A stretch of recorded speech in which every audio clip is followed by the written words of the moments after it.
Alright guys, welcome back to another video. It's your man Jay Will. So ultimately, you guys know by now that the OnePlus 6T has the box and things like that have leaked online. Now we already knew that the OnePlus 6T's design would probably be different based on the Oppo R17.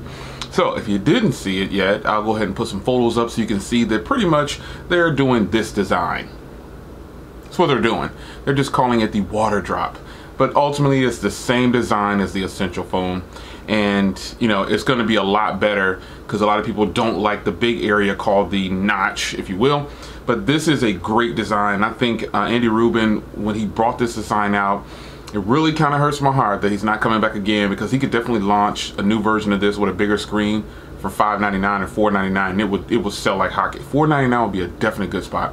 But ultimately, the OnePlus 6T's box supposedly leaks out, and inside the box you can see that the design is like this. So that's a huge plus. Now, another thing that's interesting is that they have inside the box, it indicates that there's going to be a in-screen fingerprint reader. So this is interesting because not a lot of phones are doing that yet, and I guess OnePlus is ready to get that ball rolling for themselves.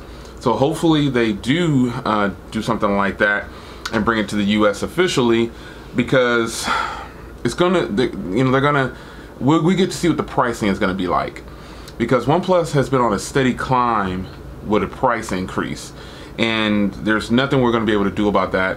However, if the phone is good, people will pay for it, and sometimes if the phone isn't good, people will pay for it. But I'm hoping that the OnePlus 6T does bring something new to the table besides this water drop design and the on-screen or in-screen fingerprint reader. So, quick news release for you there. If you hadn't seen it yet, the OnePlus 6T's box just leaked out yesterday, and I just wanted to show it to you and share it with you in this video. So it's your man Jay Will, smartphoneconversations.com. Be sure to check that out. Follow me on Twitter at Mr. J.O. Williams, and all social media at Mr. J.O. Williams. I'll see you guys in the next video. Take care.